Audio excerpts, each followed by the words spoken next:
ब्रह्मचारी अनुमशुर अन्य सभी ब्रह्मचारीगण भाइयों, जय भीम, नमो बुद्धाय। पुनः एक बार मैं आप सभी लोगों का आज की सुबह हार्दिक स्वागत करता हूँ।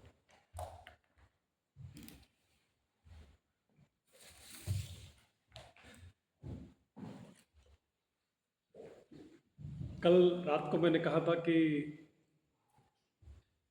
गत 5-6 दिनों में हमने जो बौद्ध विरासत है, खासतौर से तिब्बती बौद्ध धर्म से प्रभावित है, फिर उससे महायान कहो, वज्रयान कहो, तो उसका अनुपम दर्शन लिया। शायद कुछ लोगों को लगा होगा कि ये कितना भव्य है, कितना विशाल है, कितना समृद्ध है।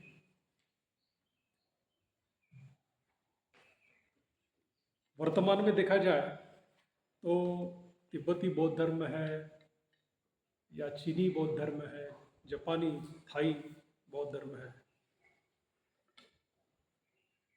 तो उसका जो स्वरूप है बहुत विशाल है। किसी ज़माने में भगवान बुद्ध के पश्चात भारत में भी उसका अस्तित्व था, लेकिन आज वो नहीं दिखाई देता। तो ये उसकी विशेषता रही है। और जैसा हम जानते हैं कि पूज्य उर्गेन संरक्षित जी ने इन सारी चीज़ों में समय बिताया। शुरुआत में जब वे भारत में आए, श्रीलंका में गए, सिंगापुर में गए, भारत में कई अलग अलग जगह समय उन्होंने बिताया और लगभग 14 वर्ष उन्होंने यहाँ कलिंगपोंग में बिताया। और उस ज़माने के जो आला दर्जे के गुरु थे, सभी यानों से, केवल बौद्ध धर्म के ही नहीं बल्कि अन्य धर्मों के भी जो आचरण करने वाले लोग थे, उन सभी लोगों से उन्होंने मुलाकात की। यानी पूरे इस जम्बूद्वीप में हम कहेंगे कि 20 वर्ष वे यहाँ रहे, तो उन्होंने अलग अलग संस्कृति का, परंपराओं का अध्ययन किया। वे डॉक्टर बाबा साहब अम्बेडकर से भी मिले इस दरमियान, और उनसे भी मुलाकात करने के पश्चात उनके धर्म के बारे में विचार, धर्म के बारे में भविष्य क्या हो सकता है, उसके बारे में भी उन्होंने बहुत सारी चर्चाएं की। और फिर हम जानते हैं कि उन्होंने हमें एक अनुपम संग दिया कि जो उनके जो जीवन का जो सार है, उसके रूप में, या हम कह सकते हैं डॉक्टर बाबा साहब अम्बेडकर का जो सपना था, भारत में नहीं बल्कि दुनिया में बौद्ध धर्म का भविष्य किस तरह से हो, तो उस सपने को साकार करने के रूप में उन्होंने त्रिरत्न बौद्ध महासंघ की स्थापना की। और इस संघ के माध्यम से हमें कई सारी शिक्षाएं, कई सारी बातें उन्होंने बताई। यहाँ पद्मसंभव है, इन्हें हम त्रियान गुरु कहते हैं। वे थेरवाद या हीनयान जिसको हम कहते हैं, महायान कहते हैं, वज्रयान कहते हैं, तीनों यानों के पारंगत ऐसे गुरु थे। पूज्य उर्गेन संरक्षित जी भी कम नहीं थे। पूज्य उर्गेन संरक्षित ने भी तीनों यानों का, जैसे मैंने कहा कि केवल बौद्ध धर्म के अलग संप्रदाय ही नहीं बल्कि अन्य धर्म का भी उन्होंने बहुत गहरा अध्ययन किया। और सारे यानों में जो सर्वोच्च है, जो अनुपम है, वो सारी बातें हमें उन्होंने बताई। और इसलिए उनकी शिक्षाओं को उन्होंने दी, जो विरासत है, उन्हें गहराई से समझने का हमने प्रयास करना चाहिए। आज हमारे बीच शरीर के रूप में उर्गेन संरक्षित जी नहीं है, हमें मार्गदर्शन करने के लिए व्यक्तिगत रूप से वे हमारे साथ नहीं है, लेकिन उन्होंने जो कुछ भी स्थापित किया है, जो कुछ भी शिक्षाएं उन्होंने दी है, जो कुछ भी परंपराएं, विरासत उन्होंने बताई है, तो वह आज भी हमारे साथ है। ऐसा कहते हैं कि कोई व्यक्ति दो बार मरता है, एक बार शरीर से मरता है, दूसरा उसके विचार जब खत्म हो जाते हैं तब उसका अस्तित्व समाप्त हो जाता है। या उसको सकारात्मक ढंग से अगर हम लेंगे तो मान लो किसी व्यक्ति की विचारधारा जीवित रखना है, तो पुनः संरक्षित जी बताते हैं कि फिर कोई भी विचारधारा हो, बुद्ध की विचारधारा हो, डॉक्टर बाबा साहब अम्बेडकर की विचारधारा हो, संरक्षित जी की विचारधारा हो, या कोई भी विचारधारा या विरासत जिसको हम कहेंगे, वो जीवित रखना है तो तीन प्रकार से हम रख सकते हैं। वह है कि उस विरासत को हम समझें, अंडरस्टैंड करें। तो समझने के लिए फिर पढ़ना पड़ेगा, सीखना पड़ेगा कि वो क्या है। तो हम त्रिरत्न बौद्ध महासंघ के माध्यम से पूज्य ऑर्गेन संरक्षित जी ने जो कुछ भी बातें बताई हम समझने का प्रयास कर रहे हैं, हम सीख रहे हैं। दूसरा है कि जो हम सीखते हैं, जो हम समझते हैं, उसको हम अपने आचरण में लाएं। केवल बौद्धिक स्तर पर हम बहुत ज़्यादा लंबे समय तक हम नहीं जा सकते, और जो लोग केवल बौद्धिक स्तर पर ही चीज़ों को देखते हैं वह बहुत ज़्यादा लोगों को प्रभावित नहीं कर सकते। या बौद्धिक स्तर से समझना है तो किताबों में भी सब कुछ लिखा है ना। तो केवल किताबें ही लोगों को प्रेरित नहीं कर सकती, कि केवल किताबें ही संस्कृति नहीं निर्माण कर सकती, है ना। संस्कृति निर्माण करने के लिए वह विचार व्यवहार में आना बहुत ज़रूरी है, आचरण में आना बहुत ज़रूरी है। और इसीलिए हम जो कुछ भी समझते हैं, फिर बड़े बड़े लोगों के बारे में, बुद्ध की शिक्षा हो, पद्मसंभव की शिक्षा हो, बाबा साहब की शिक्षा हो, पूज्य ऑर्गेन संरक्षित की शिक्षा, और किसी की भी शिक्षा हो, अगर उसको लंबे समय तक जीवित रखना है तो उसको हमें आचरण में लाना पड़ेगा, व्यवहार में लाना पड़ेगा, उसकी हमें संस्कृति बनानी पड़ेगी। इसके ऊपर भी अगर लंबे समय तक कोई विरासत, कोई विचारधारा जीवित रखनी है, जिस तरह से बुद्ध की विचारधारा हम तक 2568 वर्ष से अब तक चली आई है, बीच में कुछ खंडित हुई थी, तो उसके लिए उसका प्रचार और प्रसार होना जरूरी है। ये तीसरी बात है। यानी पहली बात कि कोई भी परंपरा या विरासत को समझना, यानी जिंदा रखना है तो हम उसे पढ़ें, उसे समझें। दूसरा, उसे अपने जीवन में उतारें, उस पर अमल करें। और तीसरा है उसका प्रचार और प्रसार करें। तो ये जो तीनों बातें हैं, एक के बाद एक आती है। अगर आप समझेंगे, पढ़ेंगे तो ही आचरण कर सकते हैं, आचरण करेंगे तो ही आप प्रचार कर सकते हैं। तो उस दृष्टिकोण से हम ये तीन बातें अगर करते हैं तो फिर वो बुद्ध की शिक्षा हो, बाबा साहब की शिक्षा हो, ऑर्गेन संरक्षित जी की शिक्षा हो, हम कई लंबे समय तक जीवित रख सकते हैं। और जैसे मैंने कहा कि आज पूज्य ऑर्गेन संरक्षित जी हमारे साथ नहीं, तो हमारा कर्तव्य है कि हम उनकी शिक्षाओं को, उनकी विरासत को गहराई से समझें।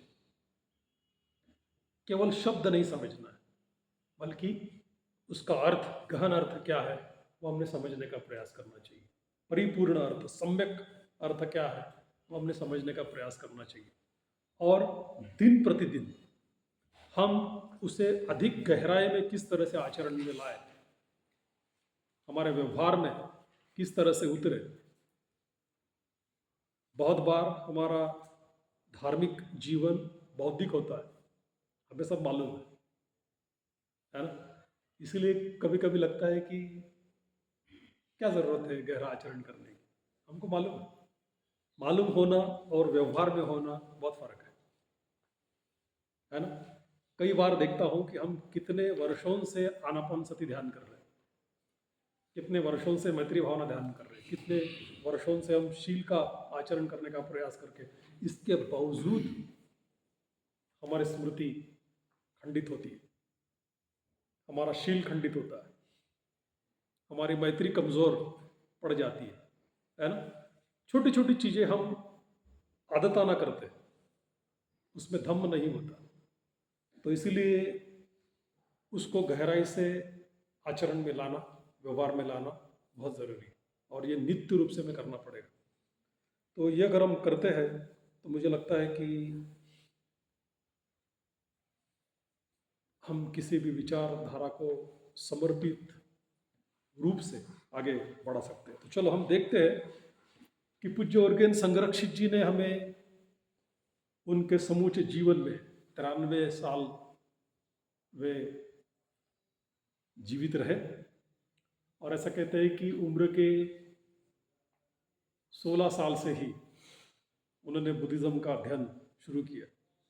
हुइनेंग सूत्र और वज्रक्षेति का प्रज्ञापारमिता सूत्र उन्होंने पढ़ा, तो उन्हें लगा कि वह बौद्ध है, और उसके बाद उन्होंने इंग्लैंड में ही त्रिशरण और पंचशील की शिक्षा ली, और बाद में फिर वो मिलिट्री में ज्वाइन होके भारत और श्रीलंका गए, सिंगापुर गए, और फिर उन्होंने बौद्ध धर्म का अध्ययन किया यहाँ पर। तो उम्र के 16 वर्षों से लेके तो 93 वर्ष तक वे लगातार सक्रिय रूप से बौद्ध धर्म को समझते गए, आचरण करते गए और उसको प्रसारित करते गए। तो एक सच्चे बुद्ध के अनुयायी के रूप में, एक समर्पित बौद्ध के रूप में बहुत विरला ऐसा उदाहरण है। और जैसे मैंने कहा कि पद्मसंभव जी को हम त्रियान गुरु कहते हैं। पूज्य उर्गेन संरक्षित जी एक प्रकार के त्रियान गुरु हैं, और इसीलिए हम उनको उर्गेन कहते हैं। तो उनकी जो परंपरा है, 4 परंपराएं, 4 विरासतें उनकी है। पहली है वह है शिक्षा की परंपरा, लीनिएज ऑफ टीचिंग्स जिसको हम कहेंगे। दूसरी है अभ्यास की परंपरा, जिसे लीनिएज ऑफ प्रैक्टिसेस कहते हैं। दूसरी क्या है? अभ्यास की परंपरा, लीनिएज ऑफ प्रैक्टिसेस। मैं रिपीट करूंगा। तो पहली शिक्षा की परंपरा, टीचिंग्स है। दूसरा अभ्यास की परंपरा, लीनिएज ऑफ प्रैक्टिसेस। तीसरी है प्रेरणा की परंपरा, प्रेरणा की परंपरा, लीनिएज ऑफ इंस्पिरेशन जिसको हम कहते हैं। और चौथी है जिम्मेदारी की परंपरा, लीनिएज ऑफ रिस्पॉन्सिबिलिटी या लीनिएज ऑफ इंस्टीट्यूशन भी उसे कहा गया। तो ये 4 बनते की जो विरासतें हैं, जो उन्होंने हमें त्रिरत्न बौद्ध महासंघ के रूप में बताई। लेकिन आप सवाल न पूछे बेहतर है, उसे मेरी लिंक ये हो जाती है।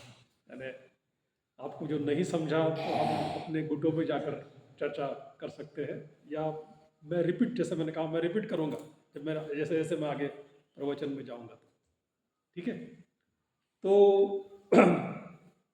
पूज्य ऑर्गेन संरक्षित जी ने इसके बारे में बहुत कुछ नहीं कहा। ये उनका हमारे लिए, हमारे संघ के लिए, समूचे बौद्ध धर्म के लिए, दुनिया के समूचे बौद्ध धर्म के लिए ये उनका योगदान है। तो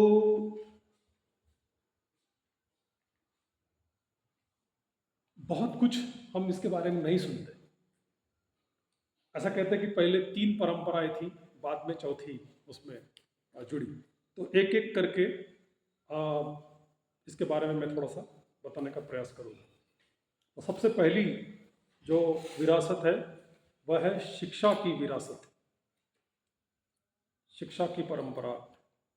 या लिनिएज ऑफ टीचिंग्स जिसको हम कहते हैं।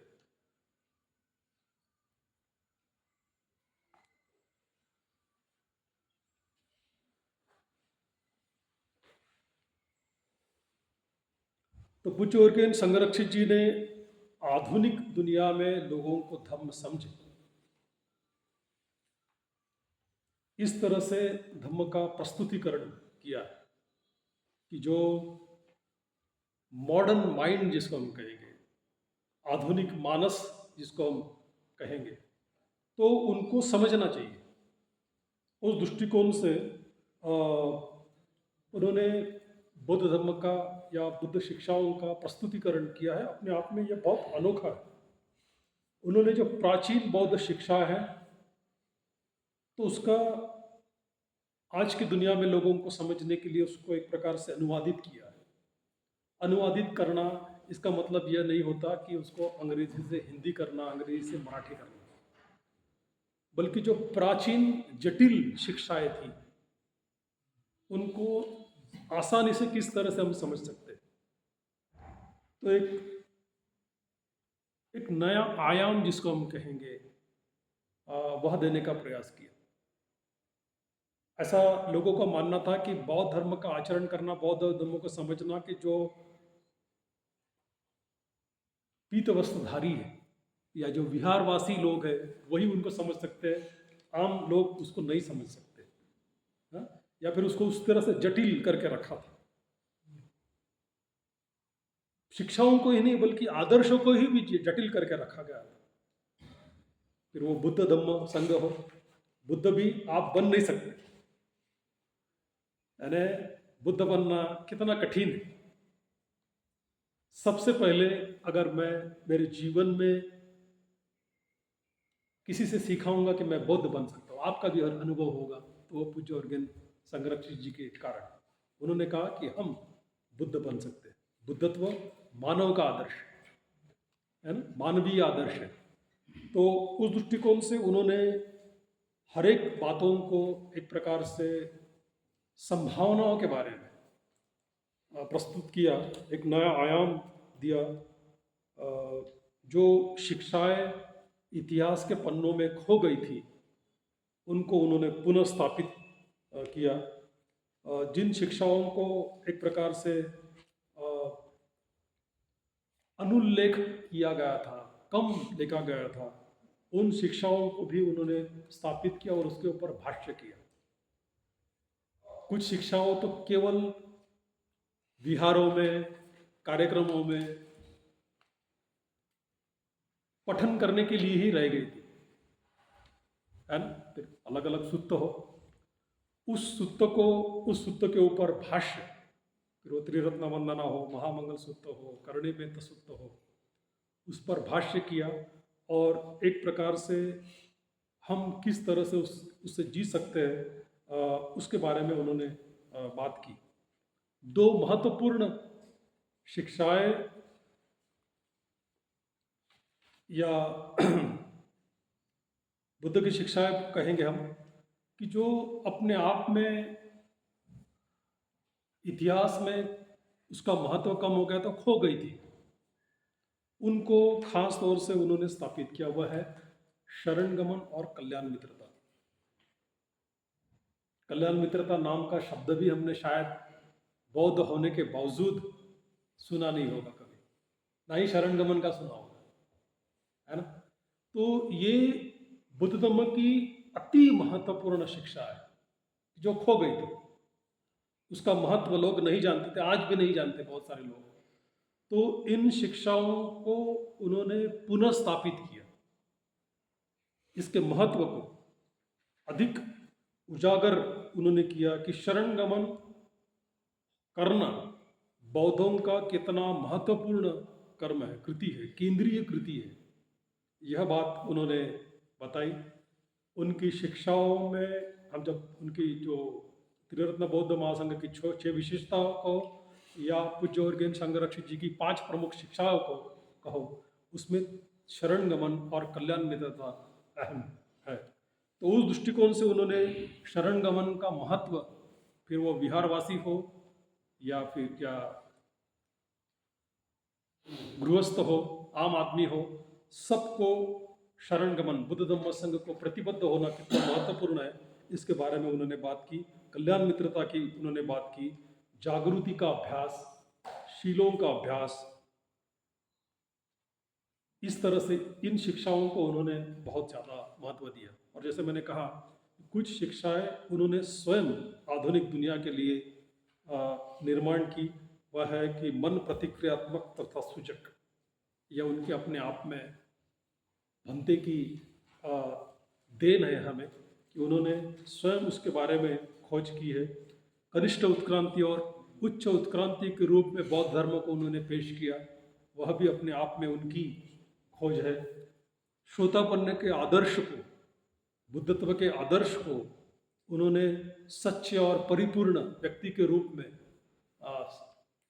कम्युनिकेट किया, हमें बताया। तो वह भी पूज्य ऑर्गेन संरक्षित जी की एक प्रकार से हमें देन है।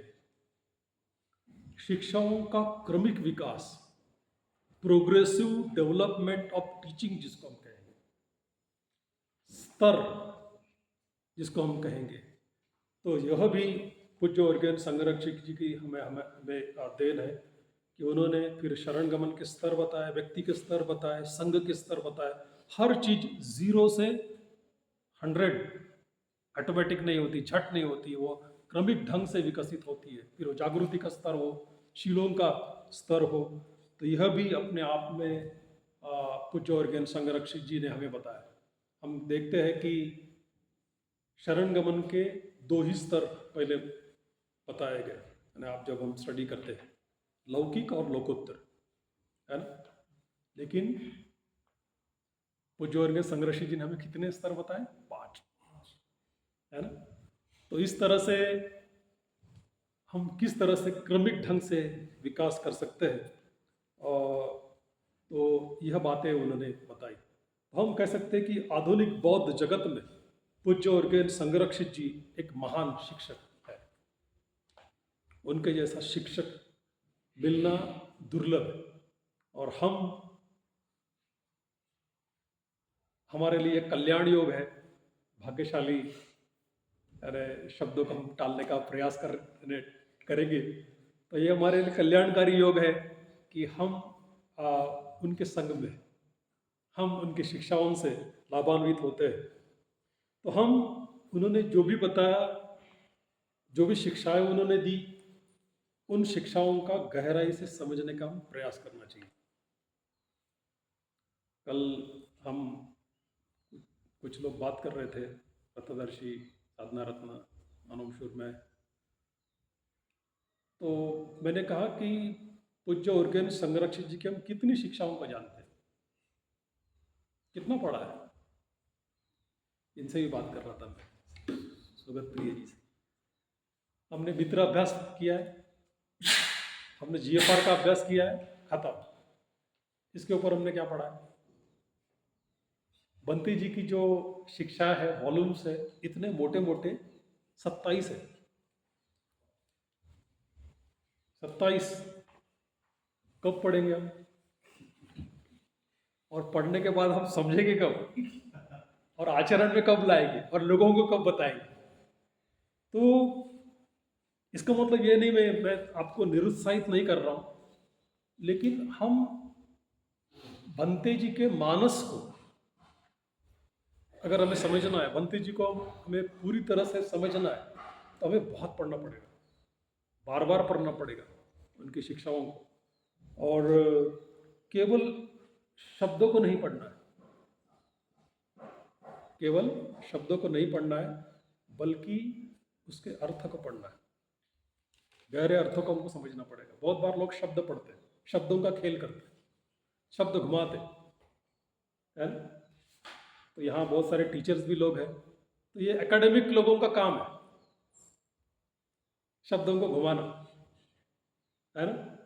जो पंडित लोग होते हैं, जो आचरणशील लोग होते हैं, वह शब्द के अर्थ को समझते हैं, उसे आचरण करने का प्रयास करते हैं। तो हम केवल ऊपरी स्तर पर ऊपरी अर्थ को, केवल शब्दों को न समझते हुए उसका गहरा अर्थ क्या है,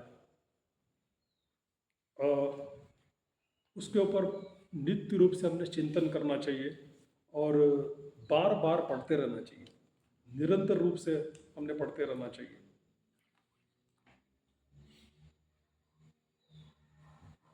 जैसा मैंने कहा कि पूज्य ऑर्गेन संरक्षित जी ने हमें सर्वसमावेशक शिक्षा दी। अरे बहुत ज़्यादा इधर उधर का पढ़ने की कोई ज़रूरत नहीं है अगर बौद्ध धर्म का ठीक तरह से आचरण करना है। जैसे मैंने कहा कि वे त्रियान गुरु थे, फिर वो थेरवाद हो, महायान हो, वज्रयान हो, तंत्रयान हो, तो ये सारे यानों में से विशिष्ट शिक्षाएं उन्होंने दी है। थोड़ा ऊपरी तौर पर हम देखने का जब प्रयास करते हैं तो थेरवाद से उन्होंने पंचशील, दशशील, पाली सूत्र, ये शिक्षाएं उन्होंने हमें बताई।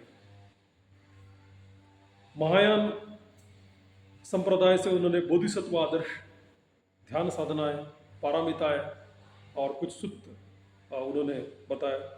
और वज्रयान से उन्होंने कुछ हमें ध्यान साधनाएं और जो हम मंत्र पठन करते हैं वह वज्रयान से उन्होंने दिए। तो एक प्रकार से हम भी उनके जैसे त्रियानधारी, त्रियानचारी है।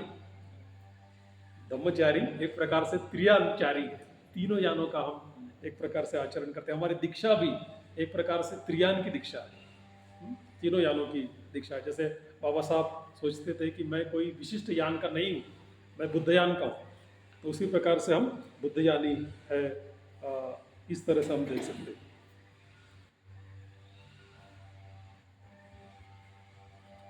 तो ये जो शिक्षाएं है इसका अगर हम गहरा अध्ययन करते हैं तो उसकी गहरी समझ जिसको हम कहेंगे, उसके बारे में एक दृष्टि हम निर्माण कर सकते हैं, जिसे हम अंतर्दृष्टि या उचित दृष्टि, सम्यक दृष्टि कह सकते हैं। तो शिक्षाओं को समझने का अंतिम उद्देश्य प्रज्ञा प्राप्त करना, अंतर्दृष्टि प्राप्त करना, सम्यक दृष्टि प्राप्त करना। तो उस दृष्टिकोण से हमने प्रयास करना चाहिए। और हमारी इसके प्रति अगर कोई मिथ्या धारणाएं हो, उन मिथ्या धारणाओं के ऊपर हमने काम करना जरूरी है। कोई भी शिक्षा हो, फिर वो शील की शिक्षा हो, समाधि की शिक्षा हो, प्रज्ञा की शिक्षा हो, शरणगमन की के बारे में हमारे कुछ भ्रांतियां हैं, कल्याण मित्रता के बारे में कुछ भ्रांतियां हैं, तो जितनी भी भ्रांतियां या मिथ्या धारणा है, वो मिथ्या धारणा दूर होना चाहिए धम्माध्ययन से।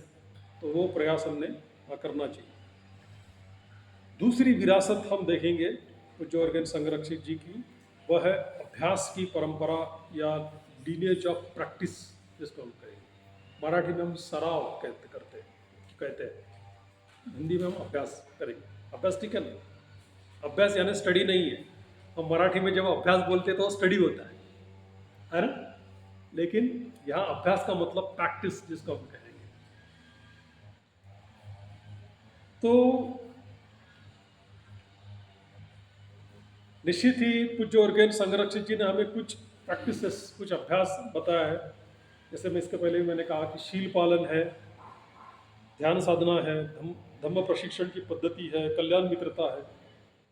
बहुत सारे अभ्यास उन्होंने हमारे संघ में बताया।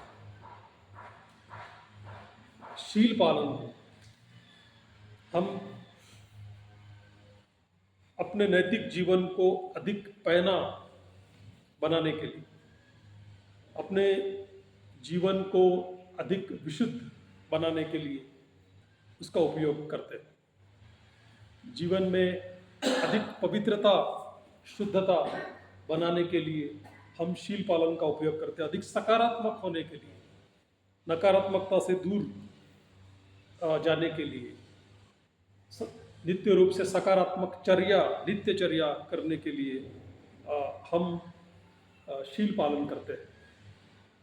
हम शील में कुछ चीज़ें टालते हैं, यानी वारित शील जिसको हम कहेंगे, और कुछ शीलों का हम विकास करते हैं जिसको हम चारित्र शील कहते हैं। तो उस दृष्टिकोण से शील पालन करना, जब हम फिर वो धम्ममित्र हो या हम धम्मचारी हो, तो हमारे जीवन का एक महत्वपूर्ण अंग है। तो वो शिक्षा उन्होंने हमें दी है। और फिर अलग अलग ध्यान साधनाएं उन्होंने बताई। आनापानसति है, मैत्री भावना है, जस्ट सिटिंग है, बुद्धानुसति है, ब्रह्म विहार है, छह धातु की ध्यान साधना है, प्रणिपात ध्यान साधना है, चिंतन की ध्यान साधना है। तो ये सारी प्रैक्टिसेस उन्होंने हमें त्रिरत्न बौद्ध महासंघ में, या आप जब धर्मचारी बनेंगे तो बहुत सारी ध्यान साधनाएं हम कर सकते हैं। तो ये भी बातें उन्होंने कही, बताई। जो धम्म प्रशिक्षण की पद्धति, 5 पद्धति का हम आचरण करते हैं, इसमें एक रूपता, सकारात्मक हेतु या सकारात्मक भावना, आध्यात्मिक मृत्यु, आध्यात्मिक पुनर्जन्म और आध्यात्मिक ग्रहणशीलता। तो ये भी प्रैक्टिसेस, यानी इसके प्रकाश में हमने हमारा धम्म जीवन जीने का प्रयास करना चाहिए। कल्याण मित्रता के स्तर उन्होंने बताया। कल्याण मित्रता कितनी महत्वपूर्ण है हमारे धार्मिक जीवन में, और वह उसका आचरण कैसे करना चाहिए। केवल धर्मचारी बनने तक नहीं, बल्कि जब तक हम जीवित हैं, जब तक हमें संबोधि प्राप्त नहीं होती, तब तक इसका हमें आचरण करना पड़ेगा। नित्य रूप से अपने शरण गमन स्तर को हम किस तरह से ऊंचा उठाए, इसके लिए भी हमें आचरण करना होगा। प्रैक्टिसेस की बात कही तो आज सुबह हमने जो प्रैक्टिस की है, शरण वृक्ष या प्रणिपात ध्यान साधना रत्नदर्शी ने जो ली है, इसके पहले भी हमने कई बार कुछ लोगों ने की होगी, शायद कुछ लोगों ने पहली बार की होगी।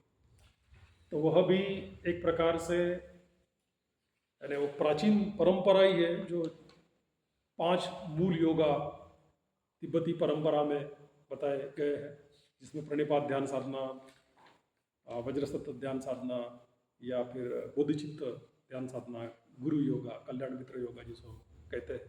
तो ऐसे अलग अलग ध्यान साधनाएं उसको जो बताई, तो इसमें से ये जो प्रणिपात ध्यान साधना, यह ध्यान साधना पूज्य उर्गेन संगरक्षित जी ने कालिम्पोंग में ही सीखी है। जो काचू रिम्पोचे है, उन्होंने उर्गेन संगरक्षित जी को यहाँ कालिम्पोंग में यह ध्यान साधना सिखाई, और वो निग्मा परंपरा के लामा थे। और निग्मा परंपरा पद्मसंभव से संबंधित है। तो वह प्रणिपात साधना में पहले केंद्र में, जिस तरह से अब हम शाक्य मुनि को हम लेते हैं, तो केंद्र में पद्मसंभव को वो रखते थे। और फिर 1992 में पूज्य उर्गेन संगरक्षित जी ने हमारे संघ के लिए नई प्रणिपात ध्यान साधना बनाई। उसमें जो आज हम जो करते हैं, तो उसका निर्माण 1992 में हुआ, और 2000 में उसके ऊपर पुनः कार्य किया गया, उसको दोबारा सुधार किया, और उसमें फिर और कुछ चीज़ें जोड़ी गई। तो यह भी शिक्षा जिसको हम कहेंगे, वह पूज्य उर्गेन संगरक्षित जी ने हमें दी है। यानी जो प्रणिपात साधना हमारे त्रिरत्न बौद्ध महासंघ के लिए जो बनाई, अपने आप में वो अनूठी है, दूसरे जगह नहीं मिलती यह ध्यान साधना। तो ये भी हमारे लिए उनकी संगरक्षित जी की देन है।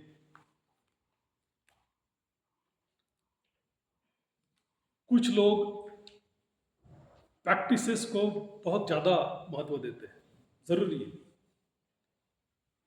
या फिर प्रैक्टिसेस को पसंद करते हैं, श्रद्धानुसारी होते हैं, समर्पण उनमें होता है, एक निष्ठा होती है, लेकिन फिर उसका अध्ययन करना नापसंद होता है उनको। प्रैक्टिस करेंगे लेकिन उसको स्टडी नहीं करेंगे। स्टडी करना थोड़ा सा क्लिष्ट लगता है लोगों को, दिमाग लगाना पड़ता है ना। और हमारे बहुत सारे लोग, आप बताओ वैसा करेंगे, यानी हमारे हम में से अधिकांश लोग ऐसे रहते हैं, यानी अनुकरण करना, अनुसरण करना, है ना। वो हम आप जैसा बताएंगे वैसा कॉपी करना, जिसको हम कहेंगे, वो करने में हम थोड़े से माहिर हैं, उस्ताद हैं, लेकिन आप स्वयं उसके बारे में सोचिए, स्टडी करें, है ना। स्टडी करने में थोड़ा सा हमारा दिक्कत होती है। तो मैं कहूँगा कि हम जो कुछ भी प्रैक्टिस करते हैं उसका अध्ययन करें, उसको समझें। अगर बिना समझे प्रैक्टिस करेंगे तो वो क्या हो जाएगा, कर्मकांड हो जाएगा, वो अजागृति हो जाएगी, है ना। सीलवर्थ परामर्श भी वो हो सकता है अपने आप में धार्मिक जीवन में बहुत बड़ा खतरा है। तो हम जो कुछ भी अभ्यास करते हैं, जो कुछ भी प्रैक्टिस करते हैं,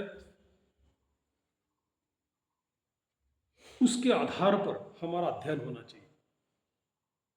यानी मान लो आप लगातार शरण गमन करने का प्रयास कर रहे हैं, जागृति का अध्ययन करने का प्रयास कर रहे हैं, सकारात्मकता विकसित करने का प्रयास कर रहे हैं, तो उसके बारे में पढ़ें, उसके बारे में चिंतन करें, उसके बारे में चर्चा करें।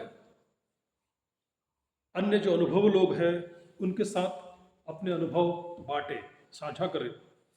तो उससे हमारा धम्म जीवन है, धम्म आचरण है, धम्म अध्ययन है, वो गहराई में जाएगा। और उस दृष्टिकोण से हमने लेना चाहिए। धम्म चर्चा नित्य रूप से हमने करनी चाहिए।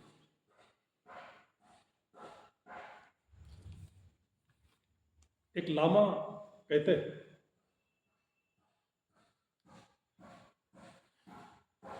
कि अगर आप यह समझने का प्रयास कर रहे हैं कि धम्म अध्ययन परिणाम कारक कैसे करें, क्या कहते हैं लामा, कि अगर आप सोचते हैं या आप ऐसा समझते हैं कि धम्माचरण परिणाम कारक कैसे करें, तो आप आचरण कर रहे हैं। बहुत बार हम सोचते हैं, खास तौर से जब हम धम्मचारी बन जाते हैं, हमको लगता है कि हमको सब मालूम है, या हम ऐसा भी मानते हैं, या धम्म मित्र होते भी हम ऐसा मान सकते हैं कि हम तो परिणाम कारक आचरण कर ही रहे, त्रिरत्न बौद्धवा संघ में जो भी है वह बाकी लोगों से तो बेहतर है, ऐसा हम समझते हैं कभी कभी, है ना। वो उचित नहीं है।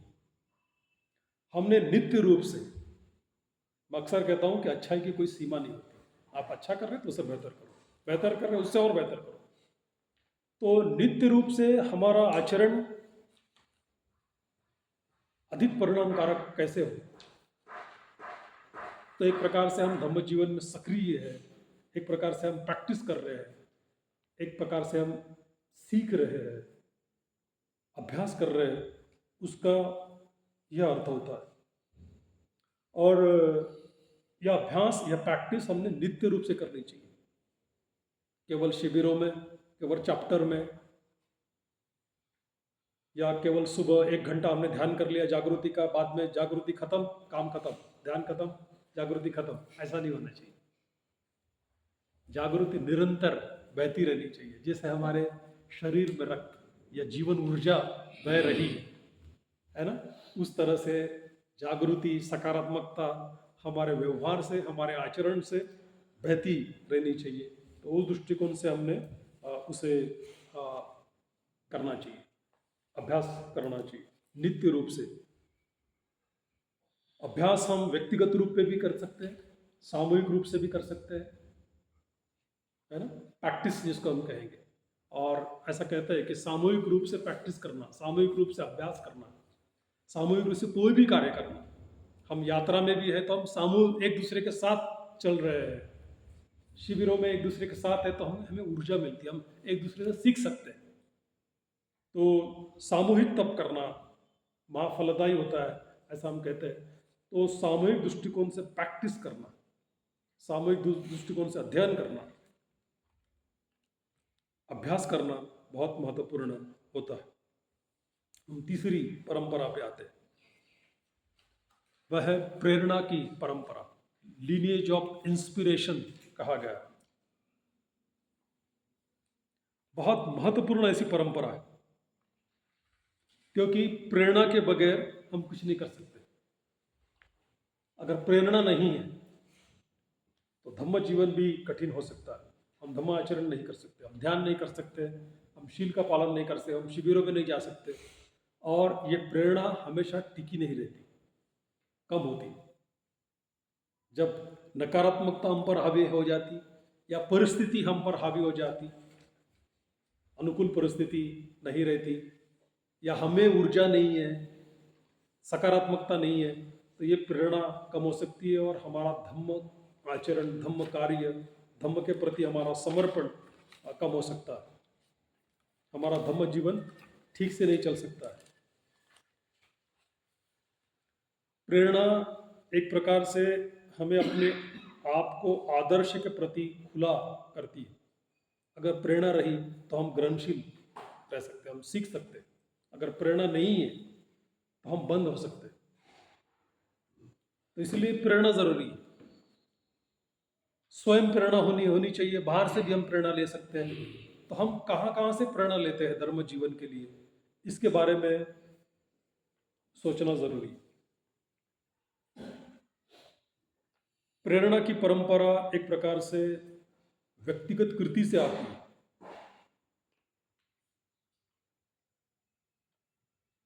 प्रेरणा को के बारे में विश्लेषण करना या उसको शब्दबद्ध करना थोड़ा सा कठिन है कि प्रेरणा क्या है। अगर आपको मैं सवाल पूछूं कि आपकी प्रेरणा क्या है, प्रेरणा को हम कैसे बता सकते हैं, या धम्म के प्रति आपका समर्पण है, उसको हम कैसे शब्दबद्ध करें? क्या है प्रेरणा? आप बोल सकते हैं कि जो हमें सक्रिय रखती है, जो हमें क्रियान्वित रखती है, अंग्रेजी में जिसको इंस्पिरेशन कहते हैं। तो इंस्पिरेशन का अर्थ होता है ब्रीदिंग इनटू, या इंस्पिरेशन का अर्थ होता है द लिविंग फोर्स, जिसको हम मराठी में हम कहेंगे कि जीवन प्रदान करना या ऊर्जा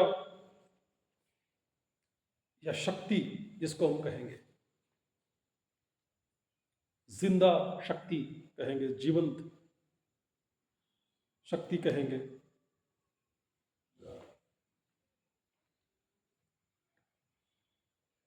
तो उस दृष्टिकोण से हम प्रेरणा ले सकते हैं। अगर जो हमें सक्रिय रखती है, जो हमें जीवित रखती है, या जो हमें ऊर्जा प्रदान करती है, तो वह प्रेरणा हमारे आचरण से निर्माण हो सकती है, हमारी श्रद्धा की अभिव्यक्ति से निर्माण हो सकती है, हमारे शील पालन, जागृति का पालन, सकारात्मकता का पालन, इससे निर्माण हो सकती है। और बाह्य प्रेरणा भी हो सकती है। जैसे हमने देखा कि बड़े बड़े विहार हमने देखे, स्तूप देखे, बुद्ध की प्रतिमाएं हमने देखी, तो उनको देखकर भी हमें ऊर्जा निर्माण करती है। धम्म अध्ययन करने से प्रेरणा मिलती है, मैत्री से प्रेरणा मिलती है। तो ये प्रेरणा जो है ना, ये एक प्रकार से मैं ऐसा समझता हूं कि यह शब्द रहित संपर्क है अपने ऊंचे आदर्शों के साथ। हमने अलग अलग मोनेस्ट्री देखी, गुम्फाएं देखी, पद्मसंभव, बुद्ध की प्रतिमाएं देखी, हमने स्पर्श किया अपने इंद्रियों से। उन्होंने कुछ कहा नहीं कहा है? फिर भी हमने कुछ सुना, उनको देख कर जो अभिव्यक्ति हमारे मन में हुई है ना, तो वो शब्द रहित संपर्क था, है ना, जो हमने मन से समझने का एक प्रकार से प्रयास किया। और यह एक प्रकार से परिवर्तनशील शक्ति होती है प्रेरणा, ट्रांसफॉर्मेटिव फोर्स जिसको हम कहेंगे। तो केवल बुद्ध से ही नहीं, बल्कि अलग अलग गुरुओं से, पद्मसंभव हो, बाबा साहब का जब हम नाम लेते हैं, बाबा साहब के बारे में हम सोचते, तो हमें ऊर्जा निर्माण होती है, प्रेरणा निर्माण होती है ना। उनके जीवन के बारे में, उनके कार्य के बारे में हमने सोचा, तो एक जागृति निर्माण होती है। हम बैठे हो तो खड़े हो जाए, खड़े हैं तो हम चलेंगे, चल रहे तो कुछ करेंगे। तो इस तरह से ऊर्जा स्तोत्र के रूप में यह बातें काम करती हैं। जब भी मुझ में थोड़ी सी नकारात्मकता आई, आलस आया, तो मैं अक्सर बाबा साहब को सोचता हूँ, बाबा साहब के जीवन के बारे में सोचता हूँ कि उन्होंने कितना किया है। पूज्य ऑर्गन संघर्षी के बारे में सोचता हूँ कि उन्होंने कितना किया, मुझे भी, मैंने भी करना चाहिए।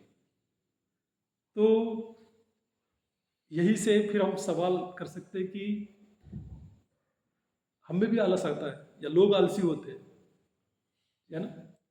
ऐसा हम कहते हैं कि लोग आलसी क्यों होते हैं या हम में आलस क्यों आता है। तो उसका एक कारण है कि उस वक्त हम अपने आदर्श के संपर्क में नहीं रहते,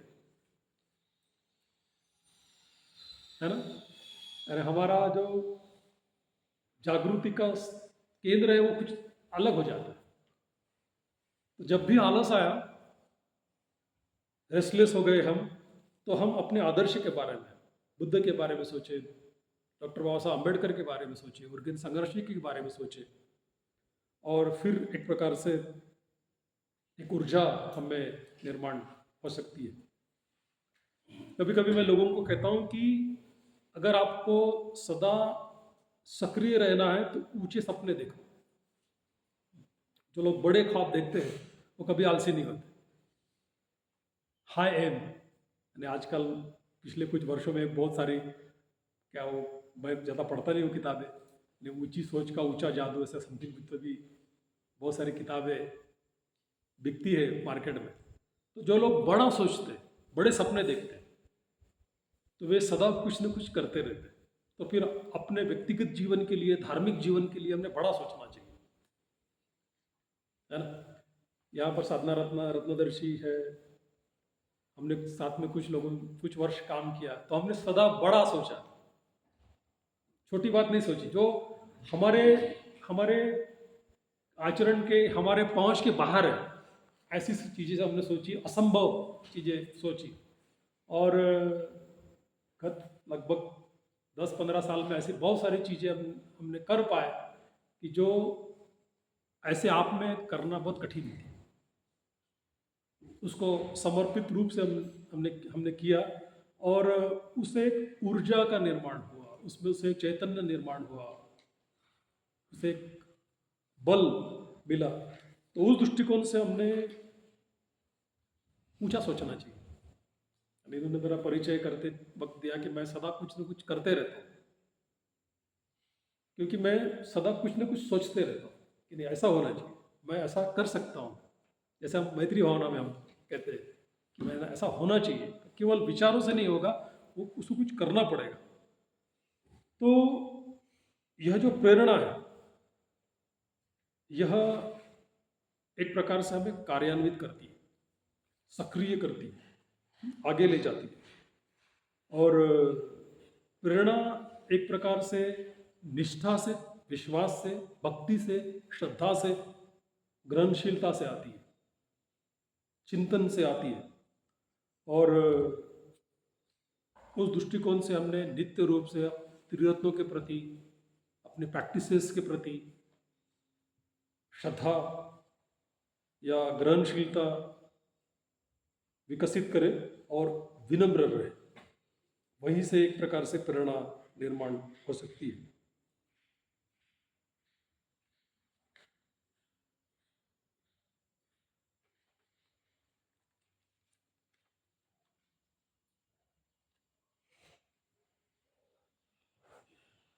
किसी चीज को समर्पित होना या एकनिष्ठ होना, या अंग्रेजी में हम सिंगल माइंडनेस कहेंगे, कि एक ही विचार करना, समर्पित विचार करना, यह बहुत महत्वपूर्ण है। क्योंकि विचलितताएं बहुत है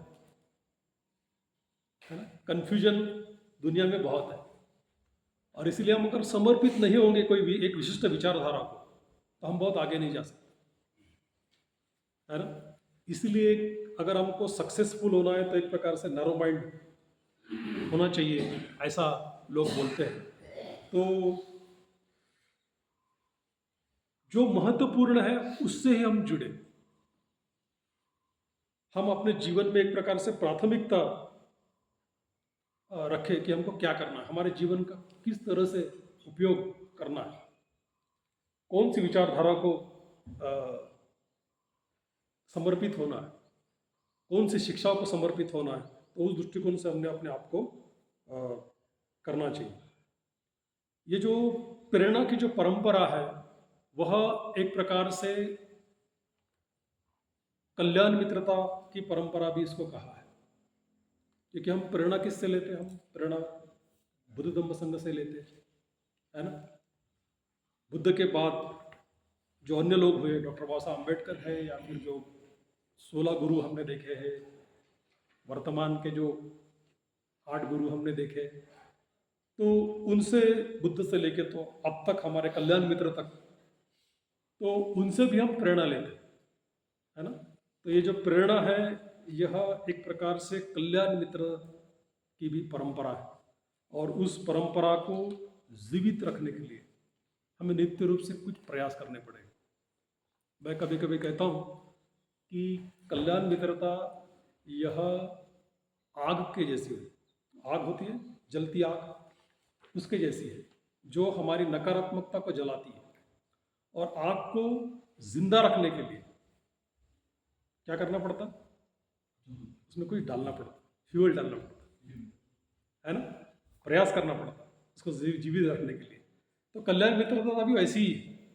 अगर उसको जीवित रखना है तो उसमें कुछ डालते रहना पड़ेगा, श्रम करते रहना पड़ेगा, फ्यूल डालना पड़ेगा। तो फिर आप समय है, सकारात्मकता है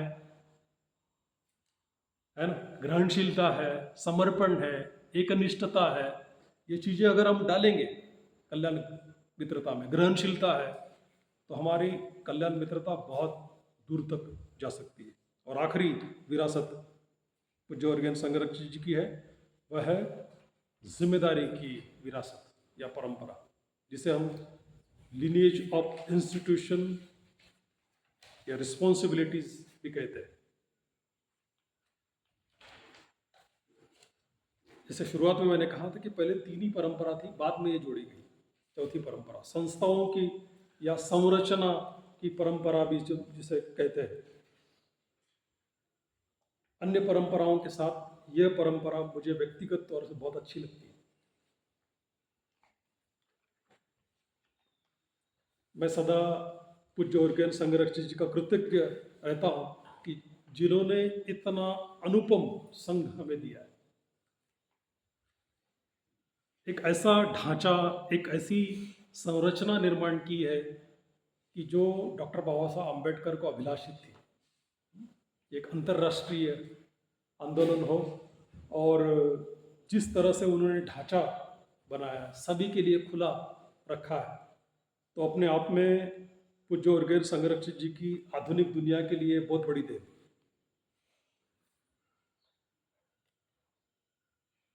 हमारा कर्तव्य है कि हम इस ढांचे को समझें, इसको अधिक मजबूत बनाएं और उसे आगे ले जाएं।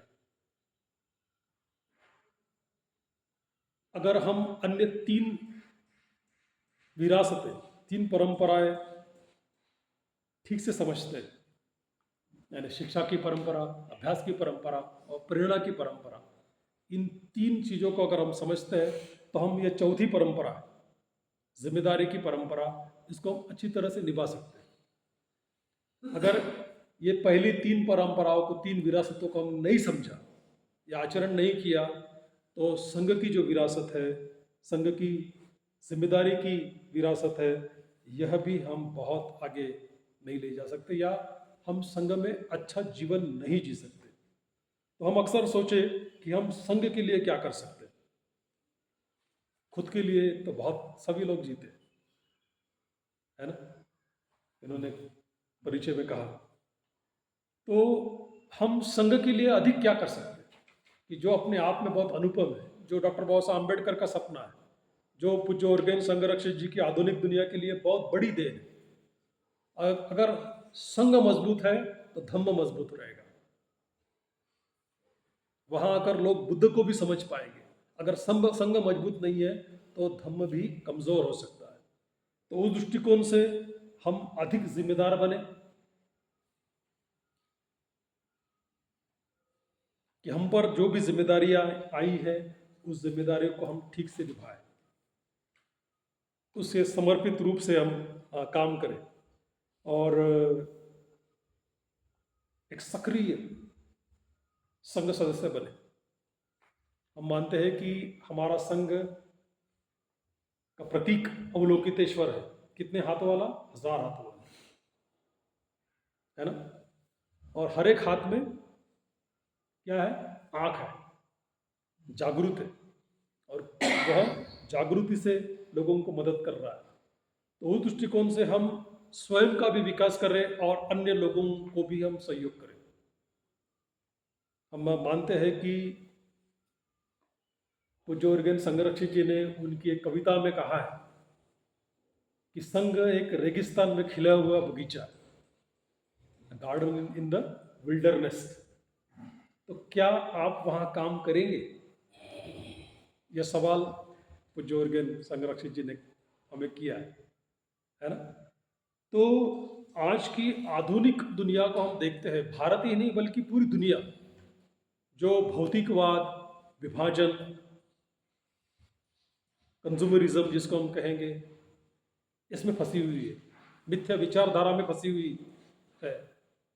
तो इस दुनिया को हमें अगर बचाना है, भौतिकवाद, विभाजन, हिंसाचार, इसको अगर हमें कम करना है तो हमें संघ मजबूत करना पड़ेगा, हमें धम्म को प्रसारित करना पड़ेगा, और वो जिम्मेदारी हमें लेनी पड़ेगी। तो उस दृष्टिकोण से संघ में शामिल होना, संघ का सदस्य बनना अपने आप में बहुत बड़ी जिम्मेदारी है। स्वयं की भी जिम्मेदारी तो है ही, लेकिन साथ साथ दुनिया में शांति, मैत्री, सादगी निर्माण करना, यह भी हमारी जिम्मेदारी है। मानवीय मूल्यों को प्रसारित करना, धम्म को प्रसारित करना, यह भी हमारी जिम्मेदारी है। तो उस दृष्टिकोण से इस परंपरा को, इस विरासत को भी हम समझें। तो इस प्रकार से ये जो 4 विरासतें हैं पूज्य ओरगेन संगरक्षित जी की, इन 4 विरासतों को अगर हम समझते, शिक्षा की विरासत, अभ्यास की विरासत, प्रेरणा की विरासत और जिम्मेदारी की विरासत, तो कुछ हद तक हम पूज्य ओरगेन संगरक्षित जी को समझ रहे हैं। और उन्होंने जो यहाँ कालिम्पोंग में जो काम किया, जो हमारे महाराष्ट्र में काम किया, उत्तर भारत में काम किया, इंग्लैंड में काम किया, दुनिया में काम किया, तो उस काम को हम समझ सकते हैं। और उस काम को आगे बढ़ाने की जिम्मेदारी, एक उनके शिष्य होने के नाते, उन्होंने अपना काम करके चले गए कि जो उन्होंने 8 गुरुओं से, अलग अलग गुरुओं से उन्होंने सीखा और हमें दिया। तो वो जो विरासत है हमें हमारे पास नहीं रखनी, तो हमें उसको प्रसारित करना आने वाले पीढ़ियों के लिए, कई पीढ़ियों के लिए। तो उस दृष्टिकोण से इसके समझे, शुरुआत में मैंने जो 3 बातें कही उसको आचरण करें और उसको प्रसारित करें। तो मुझे लगता है कि आज के लिए इतना ही। आप सभी लोगों ने शांति से सुन लिया, इसलिए आप सभी लोगों का आभार व्यक्त करता हूँ। धन्यवाद। जय भीम।